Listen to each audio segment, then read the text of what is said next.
दोस्तों, कैसे हैं आप लोग? प्लीज़ कमेंट करके बताइएगा ज़रूर किस तरीके से आप लोग पढ़ रहे हैं, कैसी पढ़ाई आप लोगों की चल रही है। बिल्कुल कमेंट करके ज़रूर बताइएगा। हम आपको बिल्कुल याद कर रहे हैं, मिस कर रहे हैं। इसके साथ ही आज हम लोग पढ़ेंगे बीएससी सेकेंड ईयर के मोस्ट इंपॉर्टेंट क्वेश्चन के पार्ट नंबर 11 में। ये है आपका इनऑर्गेनिक केमिस्ट्री का पार्ट नंबर 11 और आज हम लोग डिस्कस करेंगे इसमें बहुत ज़्यादा इंपॉर्टेंट टॉपिक जिसका नाम है वैलेंस बॉन्ड थियरी के बारे में पूरा डिटेल में देखेंगे, जिसको शॉर्ट में हम लोग वीबीटी बोलते हैं। तो आप नाम से ही बिल्कुल समझ गए होंगे कितना इंपॉर्टेंट टॉपिक आज हम लोग डिस्कस करने जा रहे हैं। इसके और ज़्यादा अगर हम लोग इंपॉर्टेंस की बात करें तो ये सिर्फ और सिर्फ बीएससी सेकंड ईयर ही नहीं, आप देखेंगे किसी किसी यूनिवर्सिटी में बीएससी फर्स्ट ईयर में भी आता है, किसी किसी यूनिवर्सिटी में बीएससी थर्ड ईयर में भी पूछा जाता है। तो अगर आप लोग बीएससी फर्स्ट ईयर में है, सेकेंड ईयर में है, थर्ड ईयर में है, इसके साथ साथ अगर आप लोग क्लास 12 में हैं और क्लास 12 में आप लोग इंग्लिश मीडियम से हैं, सीबीएसई बोर्ड से हैं या फिर आईसीएसई बोर्ड से हैं, तो भी आप लोगों के लिए बिल्कुल एक काम देने वाला है। क्योंकि आपके चैप्टर में आप देखेंगे जो आपका केमिस्ट्री का फर्स्ट पेपर इनऑर्गेनिक केमिस्ट्री है, उसमें चैप्टर नंबर 9 और चैप्टर नंबर 9 में 9 का नाम क्या है? Coordination compound. कोऑर्डिनेशन कंपाउंड जो आपका चैप्टर नंबर 9 है, उस टॉपिक में उस चैप्टर में आप लोग जाएंगे तो जाने के बाद आप लोग देखेंगे वीबीटी नाम का एक बहुत डिटेल्ड चैप्टर है वीबीटी के नाम से, जो कि आपके पूरे सिलेबस में है, आपको बिल्कुल पढ़ना है। तो अगर आप लोग इसमें से कहीं से भी हैं, क्लास 12 में है, बीएससी फर्स्ट ईयर में, सेकेंड ईयर में, थर्ड ईयर में, और आप में अगर वीबीटी है, वीबीटी अगर आता है तो प्लीज़ आप लोग इस वीडियो को जरूर देखिएगा, या इसके बाहर एक भी क्वेश्चन नहीं जाएगा, ये मेरा वादा है आपसे। ठीक है, अब आते हैं देखते हैं वीबीटी में हमको क्या क्या पढ़ना है, किस तरीके से क्वेश्चंस बन सकते हैं आपके एग्जाम में और कब कब पूछे गए हैं, सारी चीजें हम लोग देखेंगे और इसको डिस्कस करेंगे। तो सबसे पहले टाइप का इसमें क्वेश्चन आपका बनेगा, explain valence bond theory with suitable examples. Suitable example के साथ आपको वैलेंस बॉन्ड थियरी को एक्सप्लेन करना है। What are its merits and demerits, यानी कि उसकी कुछ कमियों के बारे में बताना है और उसके कुछ फायदे के बारे में आपको बताना है। Y is K4FeCN6 diamagnetic which FeS2O का 6 Cl2 इस पैरा मैग्नेटिक। जब आप देखेंगे इसमें ये बड़ा सा एक क्वेश्चन है, 2013 में आपका पूछा गया है और बहुत ही अच्छा क्वेश्चन है। इसमें बोला गया कि इसको आपको डायमैग्नेटिक प्रूव करना है, जबकि आपको इसको इस वाले कॉम्प्लेक्स को आपको पैरामैग्नेटिक प्रूव करना है। और इस सी वाले सेक्शन में पूछा जाता है, इसका मतलब है कि लॉन्ग में क्वेश्चन पूछा जाता है। ठीक है, नेक्स्ट टाइप जो इसका है पूछने का, एक्सप्लेन वैलेंस बॉन्ड थियरी। फिर से वही बात, राइट इट्स डीमेरिट्स के बारे में, यहाँ पे सिर्फ डीमेरिट आपको लिखना है, यानी कि उसकी कुछ कमियों के बारे में लिखना है आपको। वाई NiCl4 के ऊपर 2- इज पैरामैग्नेटिक एंड NiCN4 के ऊपर 2- इज डायमैग्नेटिक। यहाँ पर सॉरी Cl4 कर दिया है, यहाँ पर CN4 कर दिया है। तो दोनों में आप देख पा रहे हैं कि एक आपका पैरामैग्नेटिक है, एक डायमैग्नेटिक है। ऐसा क्यों? जबकि बिल्कुल देखने में दोनों के दोनों सेम लग रहे हैं। तो ये आपसे पूछा गया सी वाले सेक्शन में, यानी कि लॉन्ग में 2014 में क्वेश्चन पूछा जा चुका है, आपका 13 में पूछा हुआ था। नेक्स्ट की अगर हम लोग बात करें, नेक्स्ट टाइप इसमें, तो describe the valence bond theory, what are its drawbacks. Drawbacks का मतलब ये होता है इसकी कुछ लिमिटेशंस के बारे में बताइए, इसकी कुछ कमियों के बारे में बताइए। What are its drawbacks and differentiate outer and inner orbital complexes with suitable example। 2018 के बी वाले सेक्शन में, और आप देखेंगे 2016 में भी पूछा गया है, सी वाले सेक्शन में आप देख पा रहे हैं पूछा गया है, यानी कि लॉन्ग में ही क्वेश्चंस आते हैं। ये आपका एक नेक्स्ट टाइप है। और एक और तरह से क्वेश्चन आपसे पूछा गया एग्जाम में, explain valence bond theory. Explain करने के लिए तो पूछेगा ही VBT of transition metal complexes, यानी कि सिर्फ और सिर्फ आपको एक्सप्लेन करने के लिए पूछ दिया गया है।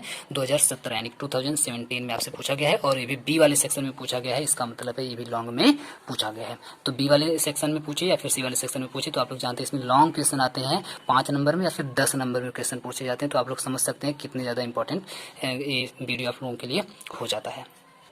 और बिल्कुल सेम एज इट इज आपका पूछा जाता है क्लास 12 में भी। तो क्लास 12 वाले बिल्कुल घबराएंगे नहीं कि बीएससी का वीडियो है, बिल्कुल बीएससी का भी है और क्लास 12 का भी है, बिल्कुल घबराना नहीं है। ठीक है, अब आते हैं सबसे पहले देखते हैं हम लोग कि वैलेंस बॉन्ड थियरी क्या होगी। वैलेंस बॉन्ड थियरी हम लोग कहते किसको हैं, इसकी डेफिनेशंस के बारे में थोड़ा सा डिस्कस करते हैं, इसके बाद हम लोग चलेंगे थोड़ा सा और आगे। तो valence bond theory is one of the 2 basic theories. Valence bond theory 2 theory जो 2 बेसिक थियरी हमको पढ़नी होती है, उसमें से एक सबसे महत्वपूर्ण सबसे बेसिक थियरी है। और वो दोनों कौन सी हैं? तो along with molecular orbital theory MOT, जो कि हम आपको डिटेल में पढ़ा चुके हैं। अगर आप लोग नहीं पढ़े तो प्लीज जाकर के पढ़ लीजिएगा। तो molecular orbital theory that use quantum mechanics, जो कि क्वांटम मैकेनिक्स, जो बहुत लोग रिक्वेस्ट करते हैं सर क्वांटम केमिस्ट्री पढ़ा दीजिए, क्वांटम केमिस्ट्री यही तो है, यहीं पर आकर के पढ़ लीजिए, ये आपको क्वांटम केमिस्ट्री ही तो हम लोग पढ़ रहे हैं। तो जो कि मॉलिक्यूलर ऑर्बिटल थियरी जो होती है क्वांटम केमिस्ट्री या क्वांटम मैकेनिक्स का यूज करती है, explain quantum mechanics to explain chemical bonding. तो क्वांटम मैकेनिक्स के अंदर जो केमिकल बॉन्डिंग होती है उसको एक्सप्लेन करने के लिए मॉलिकुलर ऑर्बिटल थियरी का हम लोग सहारा लेते हैं। और जो नेक्स्ट है, according to the valence bond theory, a covalent bond falls from the physical overlap of half filled valence orbital in two atoms। तो दोनों के बीच में आप लोग डिफरेंस समझ पाए। तो एमओटी में हम लोग क्या करते हैं, एमओटी यानी कि मॉलिकुलर ऑर्बिटल थियरी में हम लोग जनरली मॉलिकुलर केमिकल बॉन्डिंग को एक्सप्लेन करने का काम करते हैं, जबकि वीबीटी में हम लोग क्या करते हैं, फिजिकल ओवरलैपिंग जब होती है हाफ फील्ड वैलेंस ऑर्बिटल्स की, तो उस समय क्या क्या चीजें हो सकती हैं, कैसे कैसे उसकी स्ट्रक्चर बन सकती है, कौन सा हाइब्रिडाइजेशन हो सकता है, वो पैरामैग्नेटिक हो सकता है या फिर डायमैग्नेटिक हो सकता है, ये सारी चीजों के बारे में, या कौन से बॉन्ड्स बन सकते हैं उनके बारे में हम लोग डिस्कस करते हैं। तो इसी थियरी को हम लोग बोलते हैं जनरली वीबीटी। तो अगर आपके एग्जाम में आता है तो आप लोग थोड़ा सा इसी तरीके से एक्सप्लेन कर दीजिएगा, जो हम लिखे हैं सेम टू सेम आप लोग एक्सप्लेन कर दीजिएगा कि एमओटी के लिए हम लोग क्या करते हैं और वीबीटी के लिए हम लोग क्या करते हैं। दो इंपॉर्टेंट थियरी है, दो में से एक के बारे में हम लोग यहाँ पे पढ़ रहे हैं, ठीक है। अब आते हैं इसके ड्रॉबैक्स के बारे में, यानी कि इसकी कमियों के बारे में थोड़ा सा पढ़ लेते हैं भाई, इसकी कमियां क्या हैं। तो ड्रॉबैक्स की अगर हम लोग बात करें तो वैलेंस बॉन्ड थ्योरी की ड्रॉबैक्स, नंबर फर्स्ट अगर आप लोग लिखेंगे, अगर आपको ड्रॉबैक्स आ जाता है तो आप लोग कैसे लिखेंगे, नंबर फर्स्ट लिखेंगे the origin of their absorption spectra could not be explained, है ना। तो पहले पॉइंट में आप लोग लिखेंगे कि इसके अंदर जो भी हम लोग कॉम्प्लेक्स कंपाउंड जो हम लोग पढ़ेंगे उसके ओरिजिन ऑफ और एब्जॉर्प्शन एक्सपेक्ट्रा के बारे में हम लोग एक्सप्लेन नहीं कर सकते हैं वीबीटी के द्वारा। तो VBT origin of absorption spectra को एक्सप्लेन नहीं कर पाती, ये नहीं बता पाती है कि उसके अंदर कौन सा एब्जॉर्प्शन स्पेक्ट्रा होगा, कौन सा नहीं होगा, उसका ओरिजिन कहाँ होगा, ओरिजिन का मतलब कहाँ से वो निकलेगा, कहाँ पे जाएगा, ऐसा कुछ भी बता नहीं पाती है valence bond theory. Number two की अगर हम लोग बात करें तो different complexes of the same metal show different colours. आप जानते हैं कि डी ब्लॉक के जो एलिमेंट्स होते हैं वो कॉम्प्लेक्स कंपाउंड बनाते हैं और कॉम्प्लेक्स कंपाउंड बना करके अलग अलग कलर को शो करते हैं। ऐसा क्यों होता है, कलर प्रॉपर्टी उसके अंदर क्यों आ जाती है, क्यों एक ही मेटल अलग अलग कलर के कंपाउंड्स को बनाता है, ये भी ये थियरी एक्सप्लेन नहीं कर पाती। तो कलर के बारे में बिल्कुल एक्सप्लेन नहीं कर पाती है वैलेंस बॉन्ड थियरी। दूसरा ये हो जाएगा।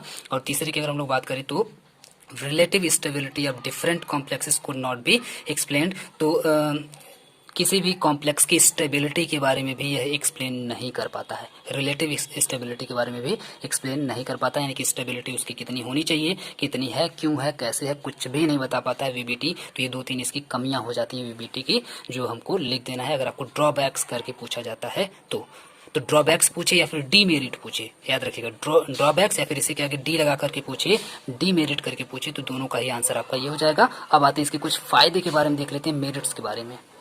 तो वैलेंस बॉन्ड थ्योरी के मेरिट्स कौन कौन से होंगे या फिर इसके फायदे कौन कौन से होंगे। तो नंबर फर्स्ट में आप लोग जैसे देखिए, जिस तरीके से हम लिखे हुए हैं पॉइंट बाय पॉइंट बना करके, हेडिंग डाल करके, सेम आपको ऐसे ही एग्जाम में लिखना है, तभी आपको पूरा नंबर मिलेगा। नहीं तो पूरा एक पैरा बढ़िया से बना करके लिख देंगे ना तो एग्जामिनर बिल्कुल उसको चक्कर आने लगेगा देख करके क्या लिखा हुआ लड़का, वो उतना पढ़ेगा ही नहीं और अपने हिसाब से नंबर जो भी उसको समझ आएगा वो दे देगा, ठीक है। तो ऐसा बिल्कुल आपको नहीं करना है, जैसे हम लिखे हैं ऐसा लिखना है कि बिल्कुल एग्जामिनर अपने आप को रोक ना पाए पढ़ने से आपका आंसर। और अगर वो पढ़ेगा तो उसको पता चलेगा कि आप क्या लिखे हैं, उसको पता चलेगा कि आप कितने तेज हैं और उतना ही अधिक नंबर आपको प्रोवाइड करेगा, ठीक है।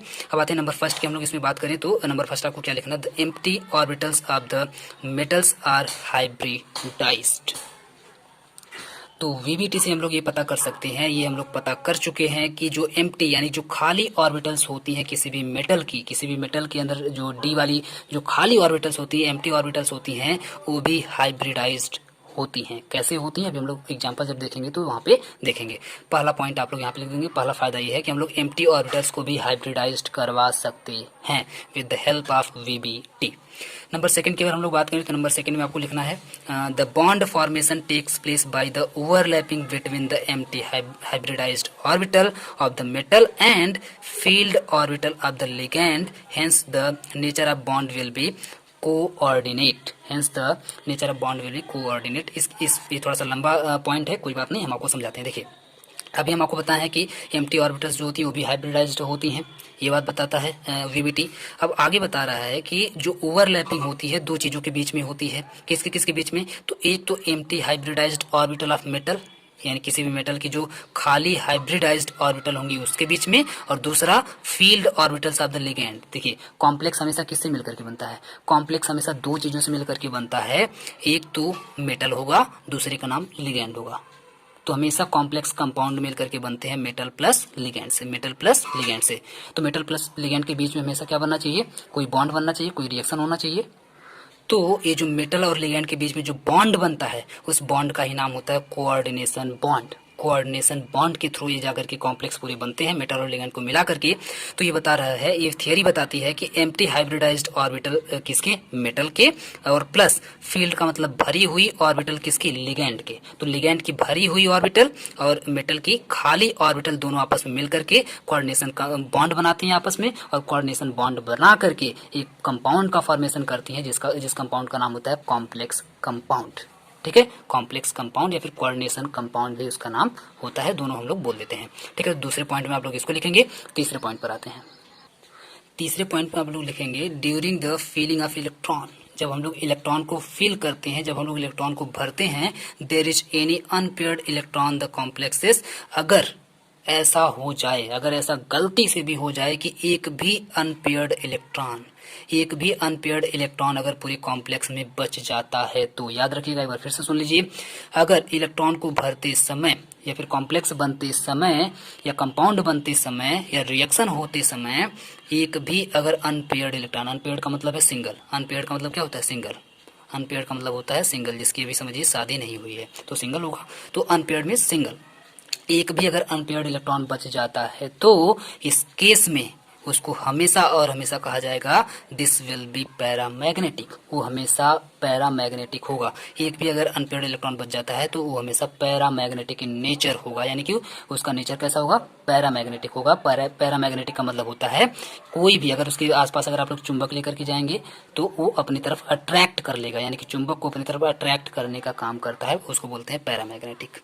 ठीक है, ऑन द अदर हैंड अगर आप लोग दूसरी तरफ देखें, if there is no unpaired electron, अगर आप लोग ऐसा देख लेते हैं कि मान लीजिए कंपाउंड बना, कॉम्प्लेक्स कंपाउंड का फॉर्मेशन हुआ और फॉर्मेशन होने के बाद एक भी, याद रखिएगा, एक भी अगर unpaired electron, no unpaired electron, एक भी अगर अनपेयर्ड इलेक्ट्रॉन नहीं बचते हैं पूरे कॉम्प्लेक्स में, तो उसको बोला जाएगा diamagnetic, it will be diamagnetic. Diamagnetic का मतलब होता है रिपेल करेगा, रिपेल करने का मतलब होता है धक्का देगा, उसको दूर फेंकेगा, अपनी तरफ अट्रैक्ट नहीं करेगा, प्रतिकर्षित करेगा, जिसको हिंदी शुद्ध हिंदी में बोलते हैं प्रतिकर्षित करेगा, उसको बोलते हैं डायामैग्नेटिक। ठीक है, तो अगर एक भी अनपेयर्ड इलेक्ट्रॉन बच जाता है तो वो हमेशा पैरामैग्नेटिक होगा, और एक भी अनपेयर्ड इलेक्ट्रॉन नहीं बचता है, यानी कि एक नो अनपेयर्ड इलेक्ट्रॉन सब के सब अगर पेयर्ड होते हैं, इस केस में हमेशा डायामैग्नेटिक कॉम्प्लेक्स होगा। तो 3 आपके डीमेरिट्स या फिर ड्रॉबैक्स हो गए और 3 आपके मेरिट हो गए। आप वीबीटी का जब आप लोग वो लिखेंगे, डेफिनेशन लिखेंगे, तो डेफिनेशन लिखते समय आप लोग चाहें तो ये जो मेरिट के जो तीनों पॉइंट है, ये तीनों पॉइंट भी आप लोग इसकी डेफिनेशन में आराम से लिख सकते हैं, ये भी उसकी डेफिनेशन ही है, डेफिनेशन में ये भी काम देगी, कोई दिक्कत नहीं, आप लोग आराम से लिख सकते हैं, आपका आंसर बड़ा हो जाएगा। ठीक है, अब आते हैं नेक्स्ट। वैसे तो 3 पॉइंट बहुत हैं मेरिट में, लेकिन 1-2 पॉइंट हम आपको और बता देते हैं। अगर मान लीजिए सिर्फ और सिर्फ मेरिट पूछ देता है या फिर सिर्फ वैलेंस बॉन्ड थ्योरी पूछ देता है तो आपको थोड़ा सा लॉन्ग में लिखना पड़ेगा, और लॉन्ग में लिखने के लिए आपको मैटर चाहिए, तो उसमें से ये सारे पॉइंट्स भी आप लोग उसमें इंक्लूड कर सकते हैं, जिसकी वजह से आपका आंसर आराम से लंबा हो जाएगा। तो चौथे पॉइंट की अगर हम लोग बात करें इसमें, तो during the complex formation of inner orbital of metals are used for the hybridization, then these are called inner orbital complexes are strong field ligand और लो स्पिन कॉम्प्लेक्सेस। ध्यान से समझिएगा, ये बहुत ज्यादा इंपॉर्टेंट पॉइंट है, जो कि भी पूछा भी गया था, आप जब हम क्वेश्चन दिखा रहे थे उसमें पूछा भी गया था।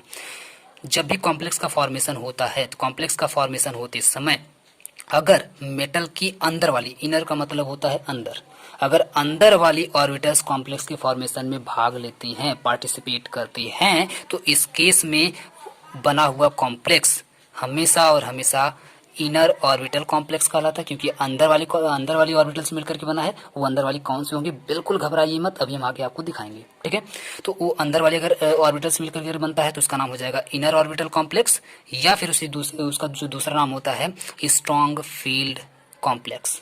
ठीक है, स्ट्रॉन्ग फील्ड कॉम्प्लेक्स होगा अगर अंदर से भरा जाता है तो।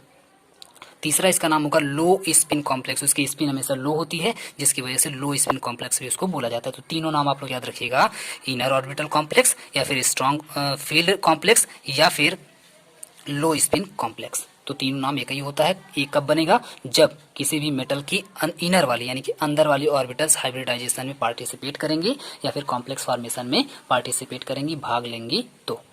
तो ये हो जाएगा आपका चौथा पॉइंट। और पांचवें पॉइंट में इसी का उल्टा लिख देंगे, on the other hand if outer orbitals of metal, अगर मान लीजिए गलती से बाहर वाली ऑर्बिटल्स अगर पार्टिसिपेट करती हैं तो क्या होगा, उसी का उल्टा कर लेते हैं। अंदर वाली अभी थी, अब अगर बाहर वाली अगर पार्टिसिपेट करेंगी या हाइब्रिडाइजेशन में पार्टिसिपेट करेंगी तो इस केस में जो कॉम्प्लेक्स बनेगा उस कॉम्प्लेक्स का नाम होगा outer orbital complex, outer orbital complex, या फिर वीक फील्ड कॉम्प्लेक्स, या फिर हाई स्पिन कॉम्प्लेक्स। उसी का उल्टा बिल्कुल हो जाएगा, जो वहाँ पर लो था वो यहाँ पे हाई हो जाएगा, जो वहाँ पे स्ट्रांग था वो यहाँ पे वीक हो जाएगा, और जो वहाँ पे इनर था वो यहाँ पे आउटर हो जाएगा। बिल्कुल सेम चौथे पॉइंट का उल्टा हो जाएगा आपका पांचवा पॉइंट। तो इन दोनों में से अगर एक भी पॉइंट आप लोग याद कर लेते हैं, दूसरा पॉइंट इसी का उल्टा करके आराम से आप लोग लिख सकते हैं। ठीक है, तो ये 4-5 पॉइंट हो गए इसके मेरिट्स के बारे में। अब आते हैं इसके एग्जाम्पल्स जो पूछे गए थे उस पर। तो एक एग्जाम्पल अभी आपसे पूछा गया था NiCl4 के ऊपर 2- वाला, NiCl4 के ऊपर 2- वाला एक एग्जाम्पल अभी आपसे पूछा हुआ था। अब इसकी स्ट्रक्चर के बारे में देखते हैं, इसको कैसे आप लोग बताएंगे कि पैरामैग्नेटिक है डायमैग्नेटिक, ये आपसे पूछा हुआ था। तो बिना इसकी पूरी स्ट्रक्चर के आप लोग पैरामैग्नेटिक और डायमैग्नेटिक बता ही नहीं सकते हैं। तो कैसे बताएंगे, ध्यान से देखिएगा। इन दिस कॉम्प्लेक्स मेटल, सबसे पहले कहाँ से स्टार्ट करेंगे, तो यहीं से लिखना स्टार्ट करेंगे कि इसमें कौन सा हाइब्रिडाइजेशन है और कौन सा ऑक्सीडेशन स्टेट है। उम्मीद करते हैं आपको ऑक्सीडेशन स्टेट निकालने आता होगा, नहीं आता तो भी हम आपको बता देते हैं। In this complex metal is sp3 hybridized. अगर मान लीजिए आपको नहीं पता है तो बिल्कुल ये पॉइंट मत लिखिए, कोई दिक्कत नहीं है, आप लोग सीधे यहाँ से स्टार्ट करिएगा। अगर आपको पहले से पता है कि इसके अंदर कौन सा हाइब्रिडाइजेशन है तो ठीक है, या कौन सा ऑक्सीडेशन स्टेट है तो ठीक है। अगर नहीं पता है सीधे आप लोग इलेक्ट्रॉनिक कॉन्फ़िगरेशन यहाँ इस वाले पॉइंट से आप लोग अपना आंसर स्टार्ट करिएगा। वैसे फिलहाल हम यहाँ से स्टार्ट करते हैं। ये sp3 इसमें आप देखेंगे हाइब्रिडाइजेशन होगा, कैसे होगा अभी हम आपको दिखाते हैं। और यहाँ पर जो आप निकिल आप देख पा रहे हैं, निकिल का जो ऑक्सीडेशन स्टेट होगा वो +2 होगा, सेकेंड ऑक्सीडेशन स्टेट होगी। कैसे निकालते हैं, तो यहाँ पे आप लोग x मान सकते हैं, निकिल का निकिल को x मान सकते हैं। प्लस में आप कर सकते हैं एक क्लोरीन के ऊपर आप जानते हैं कि एक माइनस चार्ज, तो 4 क्लोरीन है तो 4 माइनस चार्ज इसमें हो जाएगा। 4 क्लोरीन में 4 माइनस चार्ज इक्वल टू में आप देखेंगे -2 है, तो बाहर प्लस है अंदर माइनस है, मिलकर के क्या हो जाएगा, टोटल का टोटल माइनस हो जाएगा, क्योंकि प्लस और माइनस मिलकर के माइनस हो जाते हैं। अब अगर -4 x -4 इक्वल टू -2 है, तो 4 को अगर आप लोग इस साइड लेके जाएंगे तो यहाँ पे माइनस है, इधर जाएगा तो प्लस हो जाएगा, और यहाँ पे इसको काट करके यहाँ पे अगर हम लिख दें +4, तो आप बताइए क्या होगा यहाँ पर, आप बताइए यहाँ पर क्या होगा, -2 और +4। तो आप जानते हैं कि हमेशा साइन बड़ी वाले का लगता है, यानी कि प्लस लगाएंगे। बड़ा कौन है, 4 है, तो प्लस लगाएंगे, और 4 में से 2 को घटा देंगे तो आ जाएगा 2, यानी कि +2 ऑक्सीडेशन स्टेट आ जा रही है। इसी तरीके से हम लोग हमेशा ऑक्सीडेशन स्टेट को कैलकुलेट कर लेंगे। तो हमेशा आपको ऑक्सीडेशन स्टेट को पहले, ऑक्सीकरण संख्या को आपको सबसे पहले कैलकुलेट जरूर कर लेना, नहीं तो आप लोग आगे नहीं कर पाएंगे। अब आप अगर मान लीजिए यहाँ से स्टार्ट करते हैं इलेक्ट्रॉनिक कॉन्फ़िगरेशन से, तो कैसे लिखेंगे आप ध्यान से देखिएगा। इलेक्ट्रॉनिक कॉन्फ़िगरेशन ऑफ निकिल का, सबसे पहले आप लोग इलेक्ट्रॉनिक कॉन्फ़िगरेशन करेंगे निकिल का। तो निकिल का एटॉमिक नंबर आप लोग जानते हैं 28 होता है, 28 होता है। और 28 का जब आप लोग करेंगे इलेक्ट्रॉनिक कॉन्फ़िगरेशन, तो लास्ट वाले 3 का हम लिखे हुए यहाँ पे 3d8 आएगा, 4s2 आएगा, 3d8 आएगा, 4s2 आएगा, और 4s के बाद आता है 4p, और 4p बिल्कुल की बिल्कुल एकदम बिल्कुल फ्री रहेगी, इसमें कोई इलेक्ट्रॉन नहीं रहेगा। 4sp आप देखेंगे बिल्कुल खाली रहती है, इसमें कोई भी इलेक्ट्रॉन नहीं रहता है। जबकि 3d8 होता है और 4s2 होता है। ये देखिए बिल्कुल भरी हुई है, 4s2 भी बिल्कुल भरी हुई है, कोई दिक्कत नहीं है, और 4p बिल्कुल खाली है। यहाँ पे थोड़ा सा ध्यान दीजिएगा, क्योंकि यहाँ पे 3d में डी वाले में हमेशा 8 इलेक्ट्रॉन भरा जाता है, जब 10 इलेक्ट्रॉन भरा जाता है, जबकि यहाँ पे 8 ही इलेक्ट्रॉन है। तो 8 इलेक्ट्रॉन में 2 इलेक्ट्रॉन की कमी पड़ रही है। तो यहाँ पे आप देख पा रहे हैं कि ये वाला सिंगल है, ये वाला सिंगल है, ये दोनों आपस में सिंगल हैं, आप देख पा रहे हैं, क्योंकि ये डही है और ये बिल्कुल भरा हुआ है, ठीक है, और ये बिल्कुल खाली है। इतनी बात आप लोग याद रखिएगा। अब आप जानते हैं निकिल 2+ चार्ज में है, यानी कि 2 इलेक्ट्रॉन को रिमूव कर चुका है अपने में से, 2 इलेक्ट्रॉन को निकाल चुका है। तो 2+ चार्ज वाले को अगर आप लोग करेंगे तो बताइए कहाँ से इलेक्ट्रॉन निकालेगा, क्या डी में से पहले निकालेगा या एस में से पहले निकालेगा। तो निकिल हमेशा सबसे पहले एस में से निकालता है, क्यों, क्योंकि एस की एनर्जी डी से कम होती है, तो इसमें से इलेक्ट्रॉन का निकालना आसान हो जाता है। तो एस में ये जो 2 इलेक्ट्रॉन दिख रहे हैं इसको निकाल देगा, निकालते ही निकिल के ऊपर 2+ चार्ज आ जाएगा, यानी कि 2 इलेक्ट्रॉन बिल्कुल गायब हो गए। ये बिल्कुल सेम टू सेम उतारा गया है। यहाँ पे 2 इलेक्ट्रॉन गायब हो गए तो 0 इलेक्ट्रॉन बच गया, यानी कोई इलेक्ट्रॉन नहीं, ये भी बिल्कुल सेम टू सेम उतारा गया है।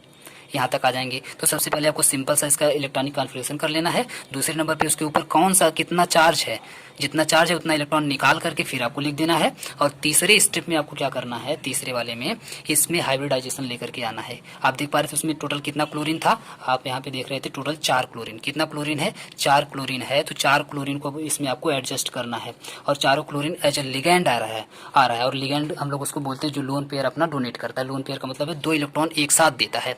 तो आप देख पा रहे जब 4 क्लोरीन आएगा तो 4 डब्बे बिल्कुल खाली हैं, इंतजार कर रहे हैं आओ।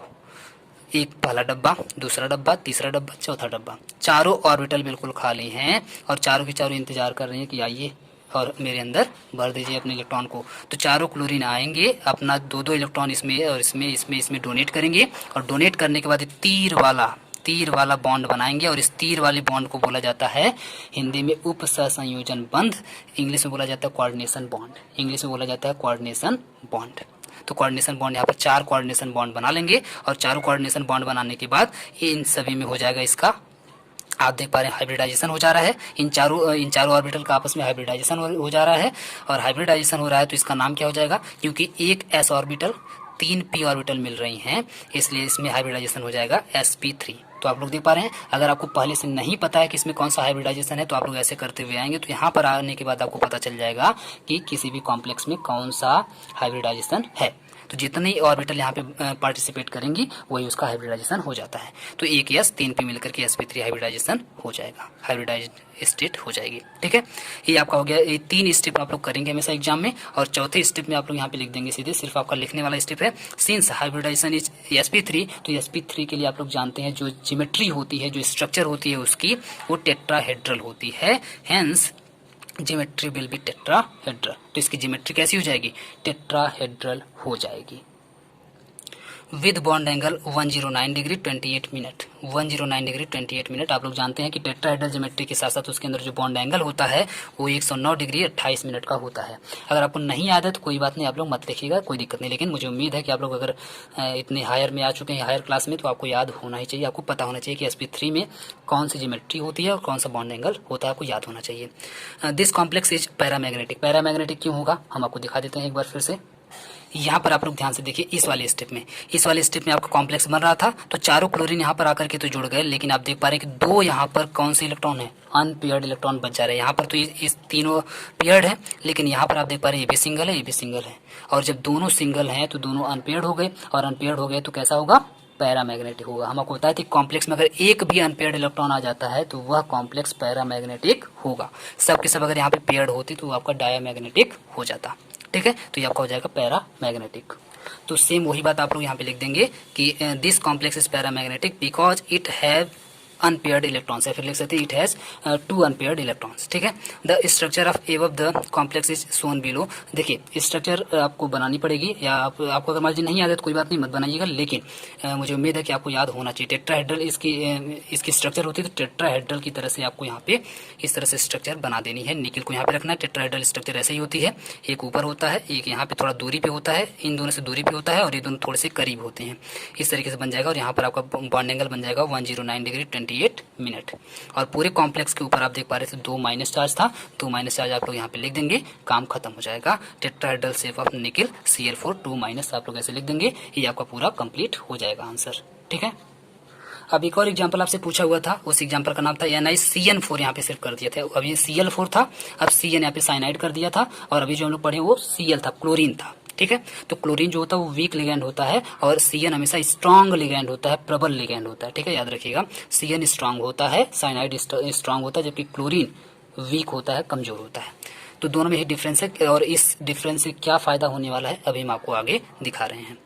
इसके ऊपर 2 माइनस है, ये हम आपको और बता दे रहे हैं। बाकी का जो पूछा हुआ था एग्जांपल सेम जैसे अभी हम ऊपर वाला किए हैं, जैसे भी इसको हम करेंगे सेम उसी तरीके से बाकी के कॉम्प्लेक्स को आप लोग आराम से कर लीजिएगा। सेम इसी तरीके से किया जाएगा और मुझे उम्मीद है आप लोग आराम से कर ले जाएंगे। चलिए एक और बता देते हैं, इसमें सेम आप वैसे ही स्टार्ट करेंगे। इन this complex metal is sp3, याद रखिएगा इसमें भी sp3 ही होगा। तो निकल के साथ जब भी 4 Cn लगा हो, 4 Cl लगा हो, 4 कुछ भी 4 करके अगर लगा हो तो समझ जाइए उसमें sp3 हाइब्रिडाइजेशन होगा ही होगा।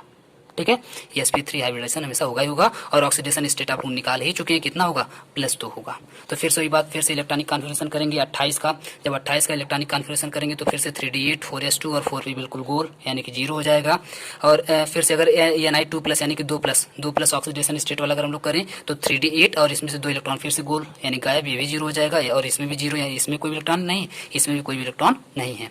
फिर अगर आ जाते हैं हाइब्रिडाइज्ड वाला, अगर हम लोग करते हैं electronic configuration of sp3 hybridized state या फिर हाइब्रिड स्टेट, अगर हम लोग लिख करके करते हैं तो हाइब्रिड स्टेट का मतलब है हम लोग चल रहे हैं CN4 को ऐड करने इसमें। तो याद रखिएगा, क्योंकि अभी हम बताए हैं आपको, क्योंकि सीएन जो होता है वो स्ट्रॉन्ग लिगेंड होता है, स्ट्रॉन्ग होने की वजह से यहाँ पर आप देख पा रहे थे यहाँ पे सिंगल था और यहाँ पर भी सिंगल था।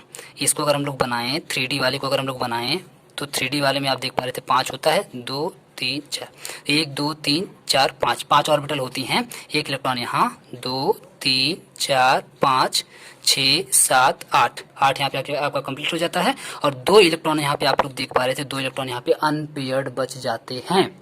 लेकिन ज्यों ही आप देखेंगे सीएन साइनाइड आता है, तो साइनाइड क्योंकि प्रबल है, क्योंकि स्ट्रांग है, तो स्ट्रांग होने की वजह से इन दोनों की जो अभी सिंगल देख रहे हैं, इन दोनों की शादी करवा देता है, यानी कि पेयर्ड करवा देता है, और इसको उठा के भेज देता है इसके अंदर। तो इसके अंदर जब भेज देगा तो ये अभी सिंगल था, ये हो जाएगा डबल, और जो ही ये डबल होगा तो आप देख पाएंगे कि इसमें यहाँ पर आप लोग देख पाएंगे कि ये वाली जो ऑर्बिटल थी बिल्कुल खाली हो जाएगी। ये देखिए बिल्कुल खाली हो जाएगी, क्योंकि इसका इलेक्ट्रॉन निकल करके इसमें आ गया है। तो इस केस में अब क्या होगा, इस केस में अब एक ऑर्बिटल आपकी ये भी खाली हो गई, और एक ये बिल्कुल खाली ही थी, ये भी बिल्कुल खाली ही थी। अब क्या किया जाएगा, अब जब साइनाइड आएगा तो आने के बाद आप देखेंगे यहाँ पर थोड़ी सी गलती हुई है, आप लोग बिल्कुल सही कर लीजिएगा इसको। ये आप जो देख पा रहे हैं सीएन यहाँ पर, सीएन यहाँ पर, सीएन यहाँ पर, सीएन यहाँ पर है, ये तो बिल्कुल सही है। लेकिन यहाँ पर जो लास्ट वाला है ना, ये बिल्कुल खाली रहेगा, ये बिल्कुल खाली रहेगा, ये सीएन यहाँ पे नहीं रहेगा, क्योंकि जब भी ये भरने जाएगा तो अंदर से भरने जाएगा, ठीक है, अंदर से यहाँ पे भरते हुए जाएगा। तो यहाँ पर एक बिल्कुल खाली है, तो सबसे पहले सीएन यहाँ पर जाएगा और यहाँ पर अपना 2 इलेक्ट्रॉन डोनेट करेगा, और डोनेट करने के बाद यहाँ पर जुड़ जाएगा एक सीएन यहाँ पर आप देखेंगे जुड़ जाएगा। तो एक सीएन यहाँ पर हो गया, एक सीएन यहाँ पर हो गया, एक सीएन यहाँ पर हो गया, एक सीएन यहाँ पर हो गया, तो यहाँ पर कोई सीएन बचा ही नहीं, तो यहाँ पर ये बिल्कुल हो जाएगा खाली। तो अब यहाँ पे बताइए कौन सा हाइब्रिडाइजेशन होगा। यहाँ पर हाइब्रिडाइजेशन थोड़ा सा गलती हो गई है, यहाँ पे आप लोग सुधार लीजिएगा। आप देख पा रहे हैं कि यहाँ से लेकर के बिल्कुल ये यहाँ तक हाइब्रिडाइजेशन हो रहा है। इस केस में इस हाइब्रिडाइजेशन का नाम क्या होगा, क्या sp3 होगा? बिल्कुल नहीं, sp3 नहीं होगा। आप देख पा रहे हैं कि एक d ऑर्बिटल है, d की एक ऑर्बिटल है तो d हो जाएगा, और एक s है तो s हो जाएगा, और 2p है तो यहाँ पे हो जाएगा p2, तो dsp2। इसमें हाइब्रिडाइजेशन कौन सा हो जाएगा, dsp2।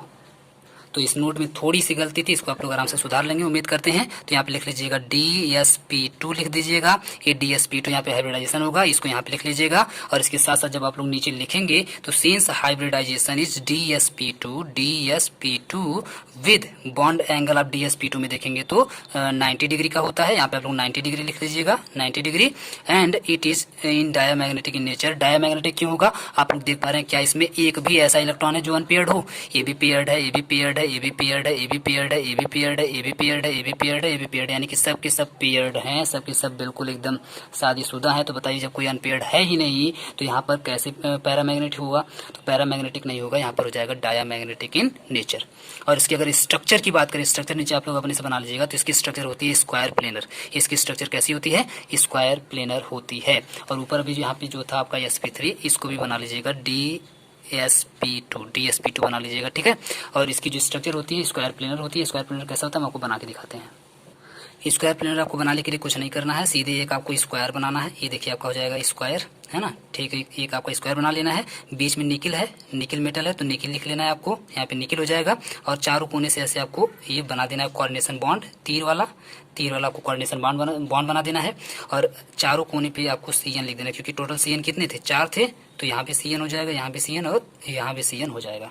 बस हो गया आपका स्क्वायर प्लेनर। इसी तरीके से आपको इसकी ज्योमेट्री बना देनी। आसान सा बिल्कुल टॉपिक था, तो उम्मीद करते हैं आपको आराम से समझ में आया होगा।